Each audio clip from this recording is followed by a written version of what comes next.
বহুতৰ এটা দাবী আছিল, দাবীটো এনেকুৱা কেঁচু সাৰ কেনেকৈ প্ৰস্তুত কৰে তাকে অলপ ভিডিঅ' এটা বনাম। কেঁচু সাৰৰ প্ৰথমতে আমাৰ এখন চালি দৰকাৰ হ'ব, এনেকুৱা চালি।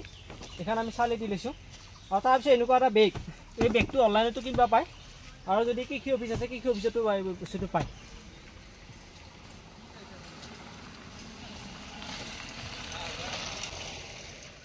এইটো বেগটোৰ সিফালে আমাৰ চৰা আছে, ইফালে চাপৰ আছে, কাৰণ ইয়াৰে যিটো কেঁচু খোৱা পানী সেই পানীটো এনেকৈ বৈ আহি ইফালে নেটখন আছে, এইখন নেট, এইখন ইফালে এটা বাট আছে, এই বাটটোৰি এই পানীখিনি পাৰ হৈ যাব আৰু ইয়াৰে পানীখিনি আমি পানীৰ লগত মিহলি কৰি আমি এইটো যিকোনো শাক পাচলি আমি এই পানীটো ব্যৱহাৰ কৰিব পাৰোঁ। আমি ইয়াতে প্ৰথমটো আমি গোবৰ দি লৈছোঁ, তাৰপিছত আমি এই কলগছ দিছোঁ।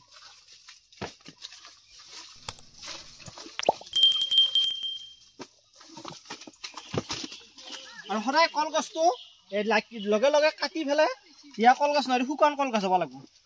আৰু গোবৰটো সেই লগে লগে যিটো আমাৰ গৰু পায়খানা কৰে সেই পায়খানা কৰাৰ লগে লগে দিয়া নহয়, মাত্ৰ দমাই থৈ দিয়া কেইদিনমান পিছতহে ইয়াত কেঁচু সাৰ ব্যৱহাৰ কৰিব পাৰি। এই গোবৰত কিছুমান গেছ থাকে, সেই গেছে কেঁচুটো মাৰি দিব পাৰে।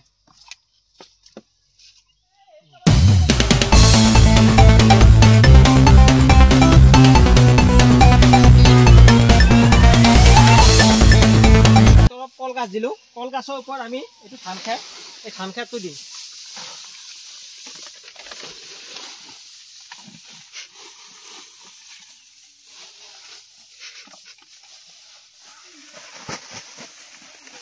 ধান খেৰৰ ওপৰত আকৌ আমি গোবৰ দিম, গোবৰৰ পিছত আকৌ কলগছ, আকৌ জাবৰ এনেকৈ দি আমি ইয়াত সম্পূৰ্ণ ইয়ালৈকে বেগটো আমি ভৰ্তি কৰিম। তাৰপিছত ওপৰত আমি কেঁচুটো দিম। এইটো আইচনীয়া ফটিকা কেঁচু সাৰ, আমি ইয়াৰ পৰা আমি তালৈকে লৈ যাম। কেঁচুটোৰ নামহে আইচনীয়া ফটিকা। আকৌ এইটো অসমত বংশ বৃদ্ধি বেছিকৈ হয়।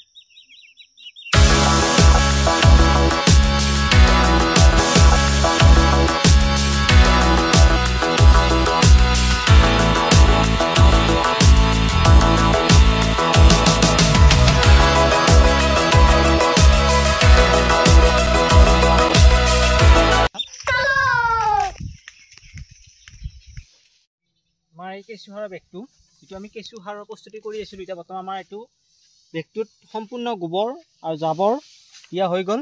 ইয়াত আমি 10 তৰপ দিছোঁ, 1 তৰপ গোবৰ দিলোঁ, আকৌ জাবৰ দিলোঁ, আকৌ গোবৰ দিলোঁ, এনেকৈ দি আমি 10 তৰপ কৰি এইটো আমি পূৰা ফুল কৰি দিলোঁ।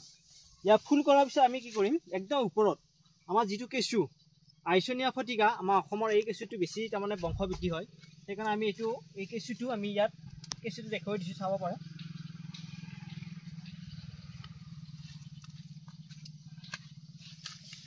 এইটো কেঁচুটো আমি কেঁচুটো ইয়াৰে ওপৰত দিম। ওপৰত দিয়াৰ কাৰণ এটা আছে, ওপৰৰ পৰা খাই ক্ৰমান্বয়ে তলত দিকে যাই থাকিব। আমি ওপৰত দি কিবা হাতটো আমি চালি থাকিব পাৰিম। হাতটো আমাৰ 45 দিনত চালিব পৰা হৈ যাব। এতিয়া আমি ওপৰত আমি কেঁচুটো মেলি দিছোঁ।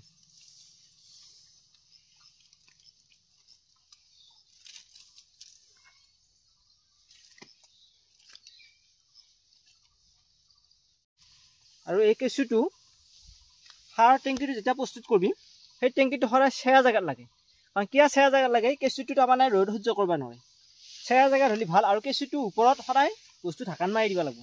আৰু ইয়াৰে ওপৰত আমি ঢাকন মাৰি দিম বাৰু। আমি আমাৰ চিলাই দিছোঁ নেট, এই নেট আমি ওপৰত ঢাকন মাৰি দিম, কাৰণ চৰাই খাব পৰা, এইটো চৰাই খচাই খুচি কেঁচুটো খাই যাব এইটো কেঁচুটো।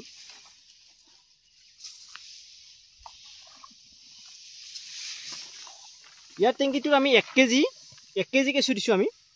এই কেঁচুটো, এইটো কেঁচু আমি 1 কিলো দি দিছোঁ আমি ইয়াত।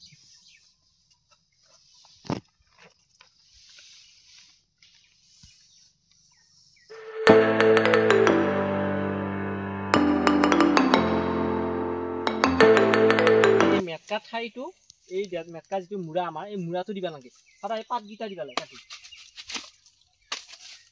মূৰাটো দি দিব, আৰু এইটো আমি ওপৰত দি দিছোঁ।